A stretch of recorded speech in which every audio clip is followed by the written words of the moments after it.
आइए, स्वागत है आपका अपने YouTube channel RCI the study point में। मैं अनूप द्विवेदी। आज चर्चा करेंगे टीजीटी पीजीटी में जो संस्कृत साहित्य है उससे संबंधित एक भी प्रश्न आपका न छूटने पाए। केवल आपको शब्द रूप और धातु रूप अपनी तरफ से तैयार करना है, याद करना है। बाकी पूरी तैयारी जो संस्कृत साहित्य से प्रश्न बनेंगे वह उसका समग्र विश्लेषण आज करने जा रहे हैं।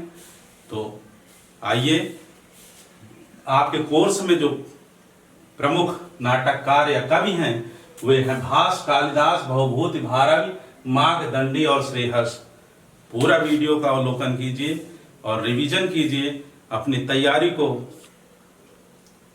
परिपक्व कीजिए, पूर्णता प्रदान कीजिए। तो संस्कृत साहित्य से संबंधित सारे प्रश्नों को पढ़ने के लिए तैयार हो जाइए।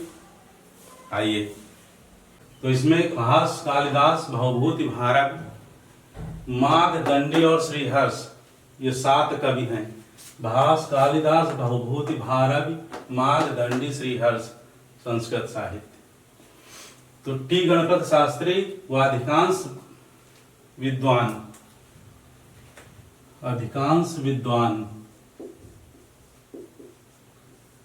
भास का जन्म ईसा पूर्व 4th शताब्दी मानते हैं। ये भी प्रश्न जो है बनता है, ईसा पूर्व 4th शताब्दी। टी गणपति शास्त्री व अधिकांश विद्वान। भास की चर्चा सबसे पहले करते हैं, फिर कालिदास, जिस क्रम में लिखे इसी क्रम में। तो कालिदास ने अपने नाटक मालविकाग्निमित्रम, इनका नाटक है मालविकाग्निमित्रम में भास का नामोल्लेख किया है। और जयदेव उन्हें कविता कामिनी का हास कहते हैं। ये प्रश्न पूछा गया है, कविता कामिनी का हास किसे कहा जाता है? भास को। हास भास जोड़ लीजिए। किसने कहा है? जयदेव ने। फिर बाणभट्ट ने उनके नाटकों की विशेषताओं का उल्लेख अपने हर्षचरित में किया है। यहाँ एक प्रश्न और आपका तैयार हो रहा है कि बाणभट्ट की रचना हर्षचरित। फिर आगे राम कथाश्रित नाटक, इसमें जो नंबर 1 है, सबसे पहले राम कथा पर आधारित जो नाटक हैं उसमें पहला नाटक है प्रतिमा नाटकम। तो प्रतिमा नाटकम में 7 अंक हैं। कितने अंक हैं? 7 अंक, याद रखिए। 7 उधर रामचरितमानस में कितने कांड हैं? 7 कांड। यहाँ प्रतिमा नाटकम जो भास का राम कथा पर आधारित है, इसमें कितने अंक हैं? 7 अंक।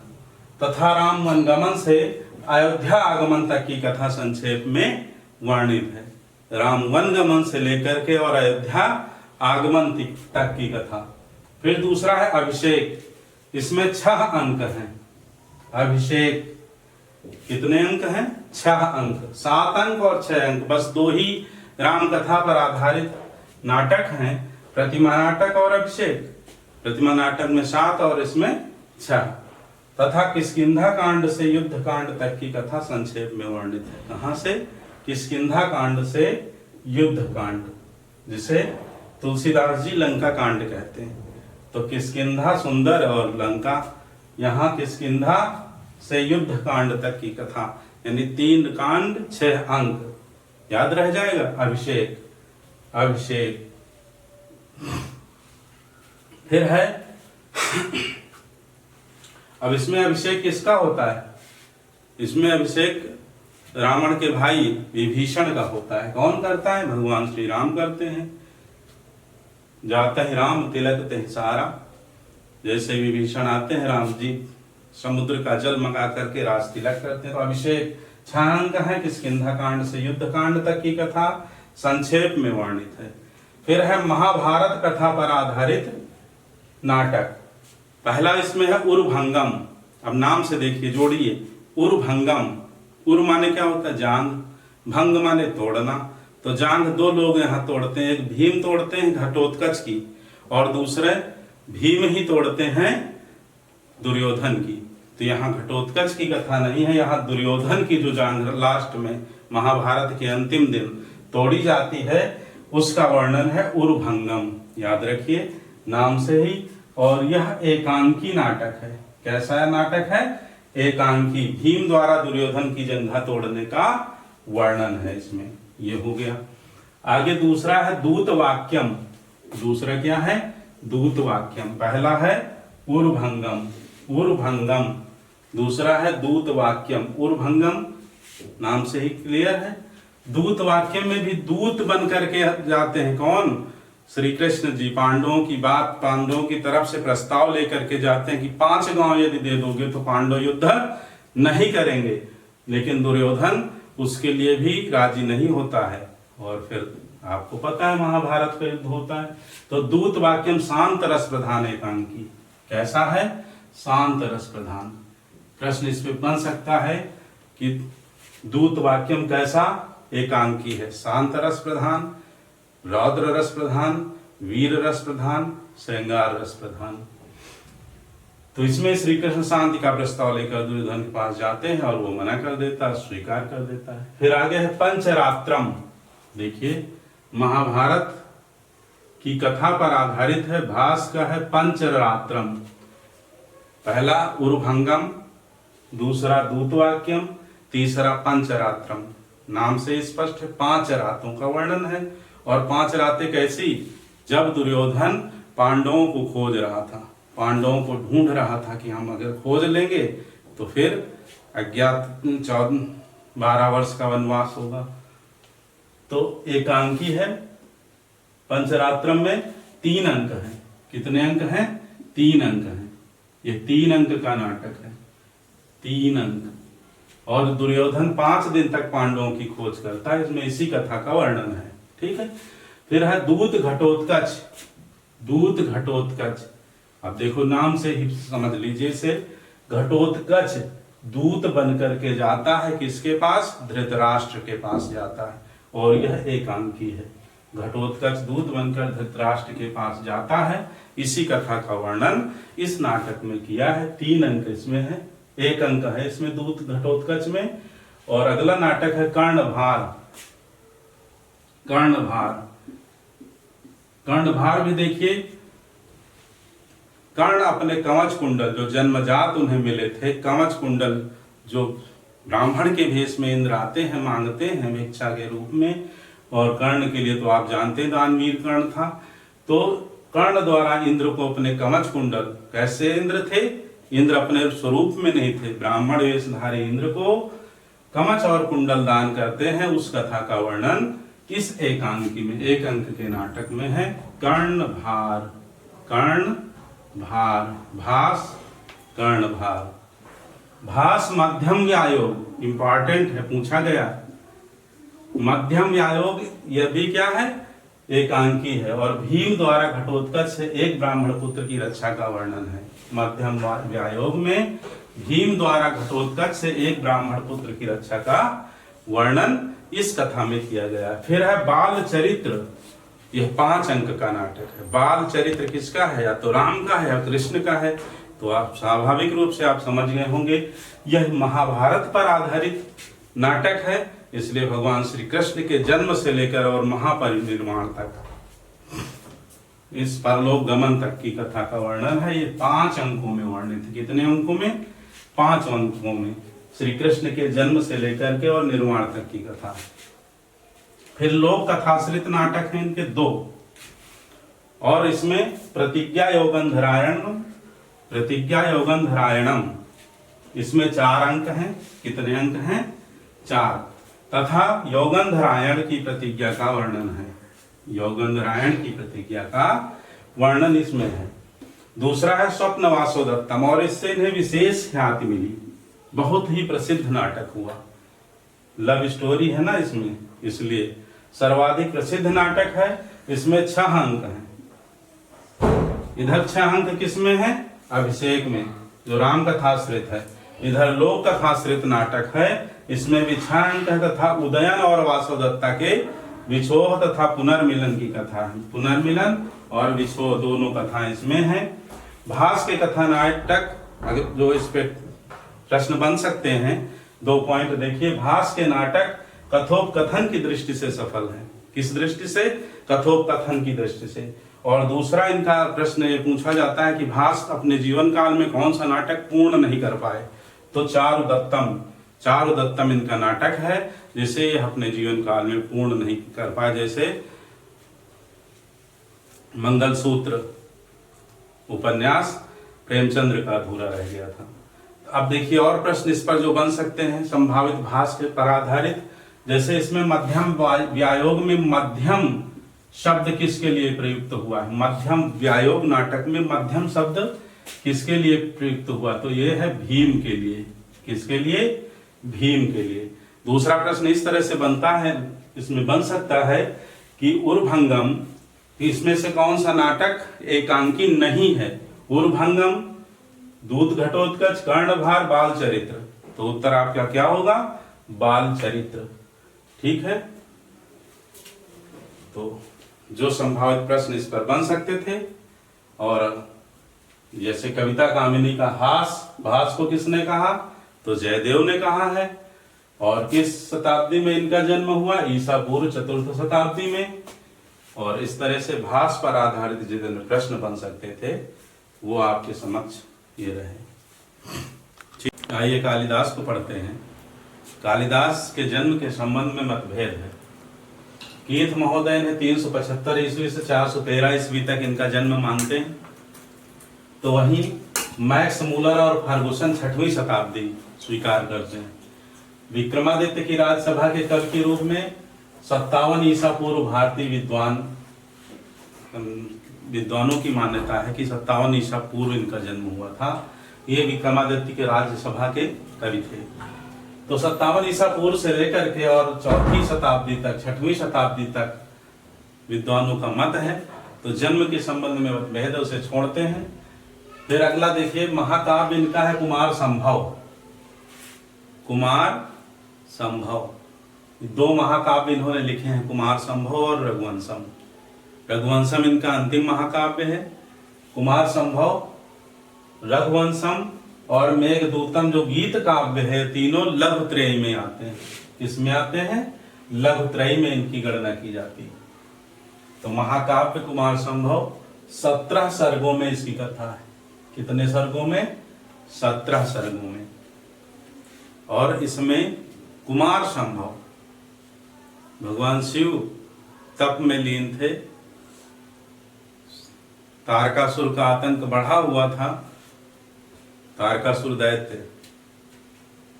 तो विचार किया गया कि कैसे इसकी मृत्यु होगी। तो पता चला कि जब शंकर जी विवाह करके पुत्र उनसे जो है उत्पन्न हो, तब जो उस पुत्र के द्वारा इस तारकासुर का वध होगा। तो सबने विनती की, कामदेव के भस्म होने की कथा उसी में है। तो यहाँ ये इसमें नहीं है, लेकिन आप लोग जानते हैं। और फिर कार्तिकेय, कुमार कार्तिकेय का जन्म हुआ। तो कुमार कार्तिकेय, यहाँ कुमार जो है वो कार्तिकेय के लिए आया है। कुमार संभवम, तो शिव पार्वती विवाह, कार्तिकेय जन्म तथा कार्तिकेय द्वारा तारकासुर का वध, ये 3 कथाओं का वर्णन 17 सर्गों में किया गया है। और ये महाकाव्य है। दूसरा महाकाव्य है रघुवंशम। तो कुमार संभवम शिव जी, पार्वती जी और कार्तिकेय से, जो गणेश जी के बड़े भाई हैं, षडानन भी कहे जाते हैं, 6 मुख वाले हैं, उनकी कथा है कुमार संभवम। और रघुवंशम, रघुवंशम में रघुवंश की दिलीप से लेकर के अग्निवर्ण तक के 31 राजाओं 31 राजाओं का वर्णन 19 सर्गों में किया गया है। कितने सर्गों में? 19 सर्गों में। तो रघुवंश का वर्णन है, इधर कुमार संभव में शिव पार्वती और कार्तिकेय का वर्णन। 2 महाकाव्य हैं, दोनों को आप समझ लें अच्छे से। अब लघुत्रयी में इन दोनों की गणना, जो दोनों महाकाव्य हैं, इनकी गणना की जाती है। और तीसरा जो है वो मेघदूतम है, जो लघुत्रयी का मतलब 3, लघुत्रयी का मतलब कितने? 3 ग्रंथ। तो उसमें कुमेर, हमने बताया था लघुत्रयी और बृहत्त्रयी के वीडियो में, कुमेर, कुमार संभवम, मेघदूतम, रघुवंशम, ये गीत काव्य है। ऋतु संहारम पहला गीत काव्य है, 6 ऋतुओं का, 6 सर्गों में, 6 ऋतु, 6 ऋतु, 6 सर्ग, 6 ऋतुओं का 6 सर्गों में वर्णन। ठीक है। ऋतु संहारम, ऋतु है ही इसमें। गीत काव्य है ऋतु संहारम, 6 ऋतुओं का 6 सर्गों में वर्णन है।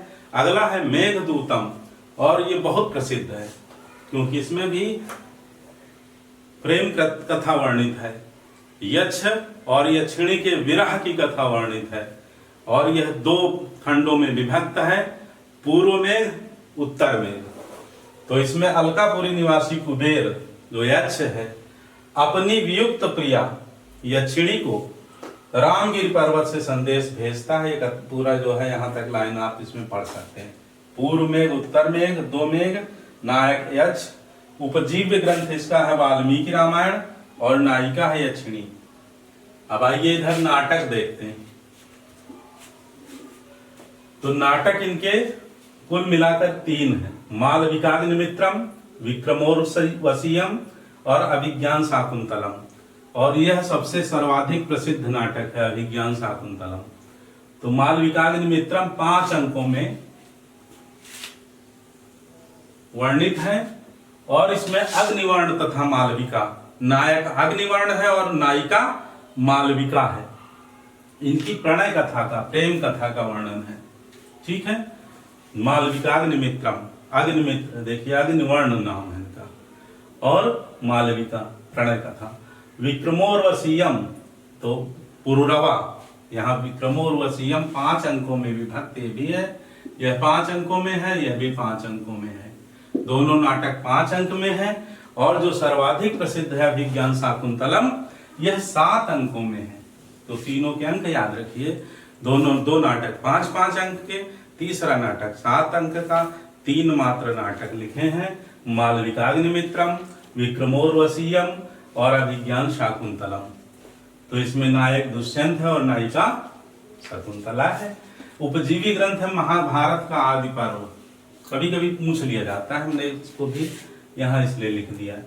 और इसमें नायक दुष्यंत और नायिका शकुंतला के मिलन, वियोग और पुनर्मिलन कथा आप लोगों ने सुन रखी है, उसका वर्णन है।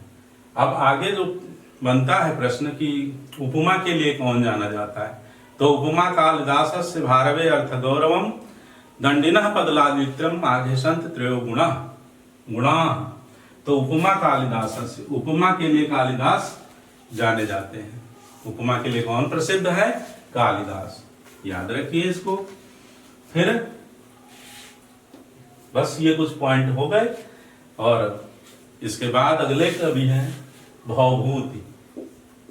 भवभूति को देखते हैं। फिर अगले नाटककार हैं भवभूति।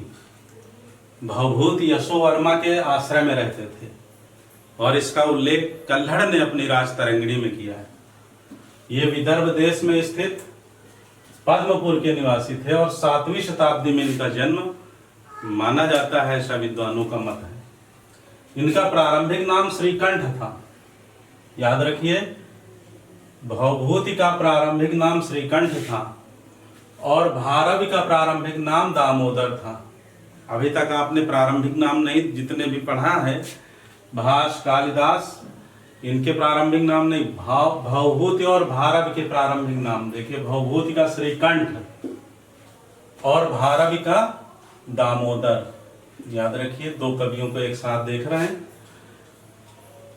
फिर सा अंबा कुचातु भवभूति पवित्र मूर्ति, सा अंबा कुचातु भवभूति पवित्र मूर्ति श्लोक के आधार पर जग में यह भवभूति के नाम से प्रसिद्ध हो गए। अब इनके नाटक 3 नाटक हैं कुल। कितने नाटक हैं? 3। भास के कितने पढ़े अभी आपने? भास के कुल कितने नाटक हैं? 12, और इन्होंने 3 लिखा। और भारवी भवभूति करुण रस के लिए जाने जाते हैं। एको रसः करुण एव इनका कथन है। तो इनका पहला जो नाटक है महावीर चरितम, इसमें 7 अंक हैं। कितने अंक हैं? 7। और यह रामायण के पूर्वार्ध से की कथा इसमें वर्णित है। तो रामायण की कथा का पूर्वार्ध किस नाटक में वर्णित है? महावीर चरितम आपका उत्तर होगा। दूसरा, इसमें कितने अंक हैं? तो 7 अंक हैं। अब अगला इनका नाटक है मालती माधवम, और यह एक काल्पनिक नाटक है जिसमें मालती और माधव इनकी प्रेम प्रणय का और इनके विवाह का वर्णन है।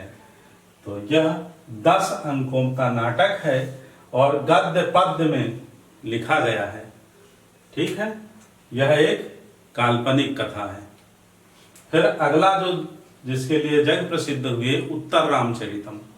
उत्तर रामचरितम का उपजीव्य ग्रंथ है वाल्मीकि रामायण का उत्तरकांड और यह कथा इनकी 7 अंकों में वर्णित है और यह सर्वोत्कृष्ट नाटक है।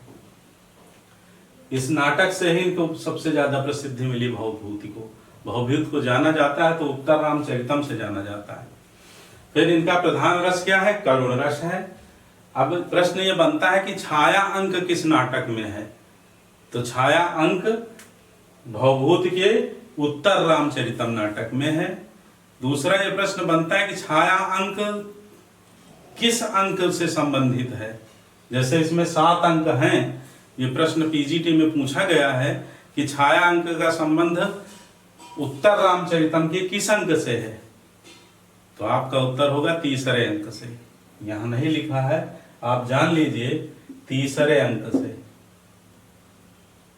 कुल कितने अंक हैं? 7, तीसरे अंक से।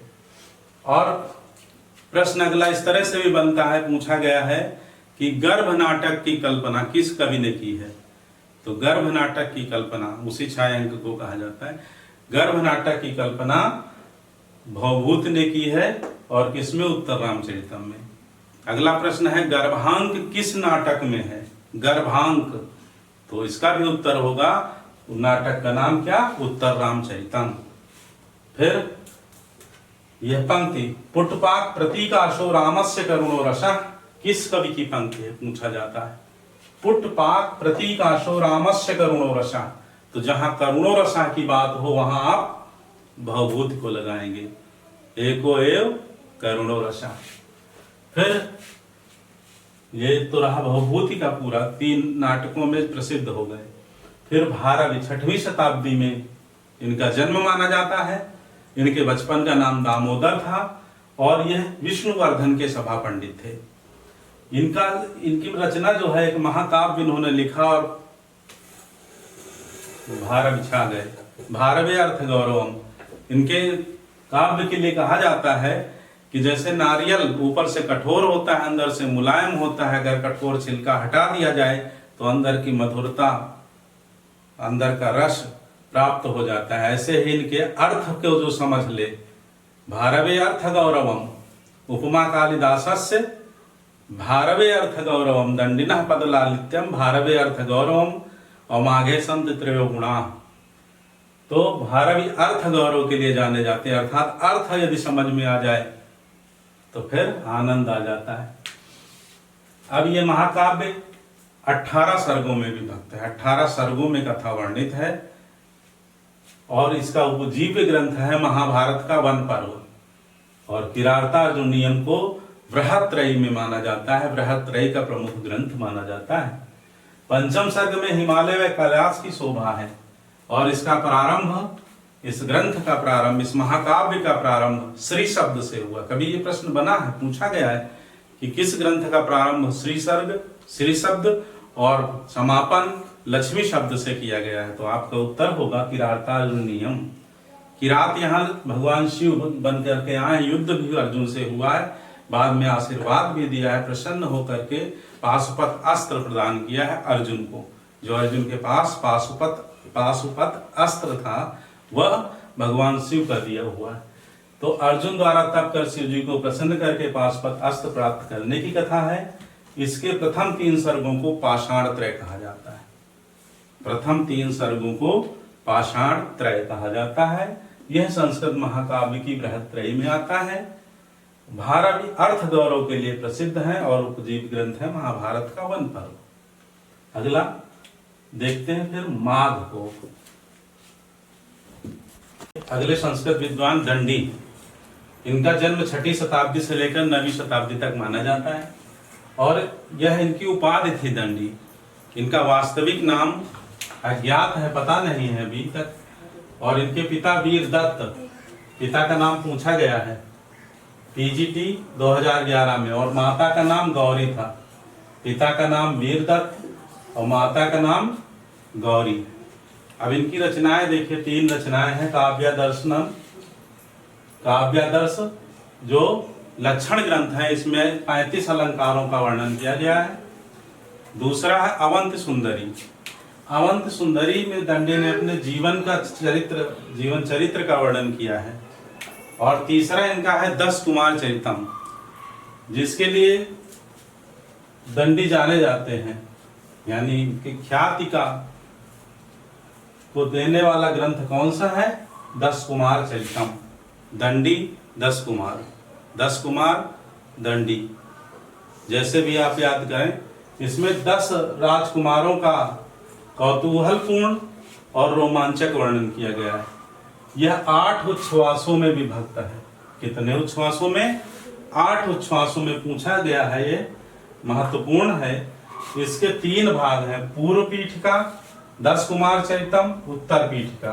तो 10 कुमार चरितम में 8 राजकुमारों का मूलतः वर्णन है, और उत्तर पीठिका में 2 राजकुमारों का वर्णन और जोड़ करके 10 राजकुमारों का वर्णन पूर्ण किया गया है 10 कुमार चरितम में। यह कल्पना प्रसूत ग्रंथ है। और दंडी किसके लिए जाने जाते हैं? दंडिना पद लालित्यम, पद के लालित्य के लिए दंडी जाने जाते हैं। तो 10 कुमार चरितम को आप याद रखें, इसे न भूलें। 10 कुमार चरितम, ठीक है। आगे देखिए माघ। गुजरात के श्रीमान नगर में 6वीं-7वीं शताब्दी में इनका जन्म हुआ। उपमा कालिदासस्य भारवे अर्थ गौरवम। उपमा किसके लिए? इसको याद कर लीजिए, इंपॉर्टेंट है, इस पर प्रश्न बन सकते हैं, बने हैं, पूछे गए हैं। कालिदास उपमा के लिए, भारवी अर्थ गौरव के लिए, दंडी पद लालित्यम, दंडिना पद लालित्यम माघे संति त्रयो गुणा। माघ जो है वो 3 गुण उनके काव्य में, उनके महाकाव्य जो शिशुपाल वध है उसमें मिलते हैं। 3 गुण कौन कौन से? उपमा भी, अर्थ गौरव भी, अर्थ का गांभीर्य भी, और पद लालित्य भी, 3 गुण। तो महाकाव्य है इनका शिशुपाल वध, और यह बृहत्रयी में इसकी गणना की जाती है। अभी किरातार्जुनीयम आपने पढ़ा, किरातार्जुनीयम के बाद शिशुपाल वध, और तीसरा नैषधीय चरितम। ये 3 महाकाव्य बृहत्रयी के अंतर्गत आते हैं। और तीनों महाभारत, तीनों का उपजीव्य ग्रंथ क्या है? महाभारत, जिसमें किरातार्जुनीयम वन पर्व से, नैषधीय चरितम भी वन पर्व से लिया गया है, और शिशुपाल वध सभा पर्व से लिया गया है। ठीक है, उपजीव्य ग्रंथ याद रखिए महाभारत। तो इसके नायक श्री कृष्ण है। शिशुपाल का वध किया किसने? सभा पर्व इसीलिए है, सभा अलग ही थी, और शिशुपाल गालियां दे रहा था।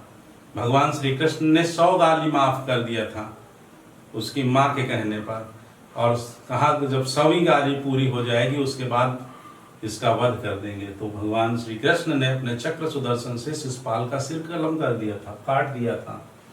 तो शिशुपाल वध हम 20 सर्गों में है। कितने सर्ग हैं? 20 सर्ग। किरातार्जुनीयम में कितने सर्ग हैं? 18 सर्ग। याद रखिए, अभी किरातार्जुनीयम आपने देखा 18 सर्ग, शिशुपाल वध में 20 सर्ग, और नैषधीय चरितम में 22 सर्ग हैं। और यह भी महाभारत पर आधारित है। किस पर्व से? वन पर्व से, ये सभा पर्व से, शिशुपाल वधम। तो इसका प्रमुख रस क्या है? वीर रस। और 40 छंदों का इसमें प्रयोग किया है। किसने? माघ ने। उपजीव्य ग्रंथ लिखा हुआ है महाभारत का सभा पर्व। और यहाँ देखिए बृहत्रयी और लघुत्रयी दोनों को एक साथ लिख दिया है, उनके सर्ग लिख दिए हैं, और कहाँ से लिया गया है, उपजीव्य ग्रंथ क्या है लिखा है। तो किरातार्जुनीयम 18 सर्ग वन पर्व से, शिशुपाल वधम 20 सर्ग सभा पर्व से महाभारत के, और नैषधीय चरितम 22 सर्ग। ये श्रीहर्ष की रचना है। किसकी? श्रीहर्ष की।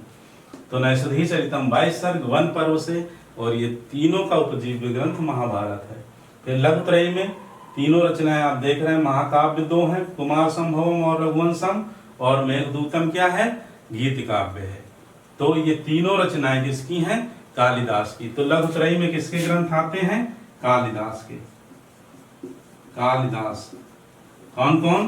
कुमार संभवम 17 सर्ग महाकाव्य है, रघुवंशम 19 सर्ग महाकाव्य है, और मेघदूतम गीत काव्य है जो कल्पना पर आधारित है, और यह 2 खंडों में विभक्त है। तो कालिदास के तीनों ग्रंथ याद रखिए। और इसके लिए ट्रिक बताई थी, कुमेर। कुमेर कुमेर से क्या? कुमार संभवम, मेघदूतम, रघुवंशम, ये लघुत्रयी के लिए है। और बृहत्त्रयी के लिए बताई थी किशुन। तो क्या हो गया? किरातार्जुनीयम, सु से शिशुपाल वधम, और न से नैषधीय चरितम। तो ये बृहत्त्रयी हो गया। सर्ग किरातार्जुनीयम में 18, शिशुपाल वधम में 20, और नैषधीय चरितम में 22। इसमें कुमार संभवम में 17 और मेघदूतम रघुवंशम में 19, 17। इसमें किरातार्जुनीयम में 18, शिशुपालोधम में 20, नैषधीय चरितम में 22 सर्ग। एक जगह ये सब मिला। अब उसके बाद क्या बचा? माघ हो गया, दंडी हो गए। अब श्रीहर्ष देखते हैं। देखिए, श्रीहर्ष का जन्म 12वीं शताब्दी माना जाता है। ये कान्यकुब्जेश्वर विजयचंद्र तथा उनके पुत्र जयचंद्र के राज दरबार में रहते थे, सभा पंडित थे, और उनका कार्यकाल 1156 से 1193 ईस्वी माना गया है। इनके पिता का नाम हीर, याद रखिए, और माता का नाम मामल्ल देवी था। फिर इनकी रचनाएं देखिए, जो स्थैर्य विचार दर्शन शैली में क्षणिकवाद का निराकरण, विजय प्रशस्ति, विजयचंद्र राजा की प्रशंसा, विजयचंद्र यही है। फिर खंडन, खंड का खाद्य, ये न्याय के सिद्धांतों का खंडन इसमें किया गया है। न्याय दर्शन किसका है? गौतम। फिर गौड़देशी, यह गौड़देशी राजा की प्रशस्ति में लिखा गया है।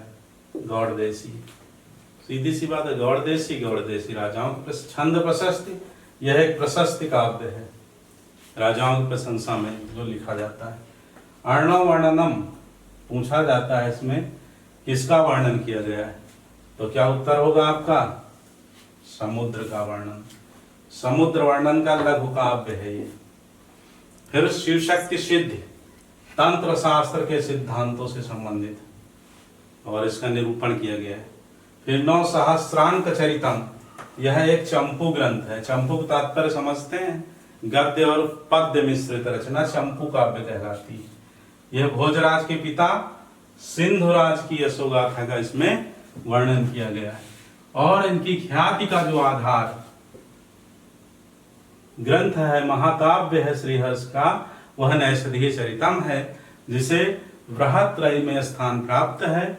22 सर्गों का ये महाकाव्य महाभारत के वन पर्व से नलोपाख्यान के आधार पर, नलोपाख्यान, नल और दमयंती की कथा का वर्णन है। कुछ अन्य संस्कृत के विद्वान का भी आचार्य रहे हैं, जिनकी रचनाएं मुख्य हैं। वाल्मीकि की रामायण संस्कृत का प्रथम महाकाव्य, वेद व्यास का महाभारत 18 पर्वों में लिखा गया है ग्रंथ, और इसमें श्रीमद् भगवद गीता इसी का अंश है। फिर अश्वघोष की बुद्ध चरितम महाकाव्य 28 सर्ग में है। शूद्र की मृक्षकटिकम नाटक चारुदत्त और वसंत सेना की कथा इसमें है। और यह भासकृत चारुदत्तम से, जो इसका उपजीव्य ग्रंथ है, भास द्वारा रचित चारुदत्तम, ठीक है, इस पर लिखा गया मृक्षकटिकम, इसका चारुदत्त और वसंत सेना की कथा। विशाख दत्त की मुद्रा राक्षस है, और इसमें जो चाणक्य है वह नायक है, और राक्षस प्रतिनायक, जिसे विलन या खलनायक कहते हैं। तो चाणक्य नायक और राक्षस प्रतिनायक। फिर भट्ट नारायण का वेणी संहारम नाटक, यह महाभारत के सभा पर्व से लिया गया है। फिर वाण भट्ट की हर्ष चरितम है, गद्य काव्य है, और कल्हड़ की राज तरंगिणी है, ठीक है। इस तरह से संस्कृत के जो आपका साहित्य का पोर्शन है, साहित्य का जितना भी हिस्सा है वह कंप्लीट होता है। आप आशा है कि आपको अच्छा लगा होगा। यदि अच्छा लगा है तो लाइक करें, अच्छा नहीं लगा है तो डिसलाइक भी कर सकते हैं, आपकी स्वेच्छा पर निर्भर है। और आपको क्या याद करना है? शब्द रूप और धातु रूप। बाकी संस्कृत साहित्य की पूर्ण तैयारी इस पूरे एक वीडियो में आपकी हो जाएगी। भूल जाए तो एक बार और अवलोकन करें और अपने इष्ट मित्रों को शेयर करें। धन्यवाद।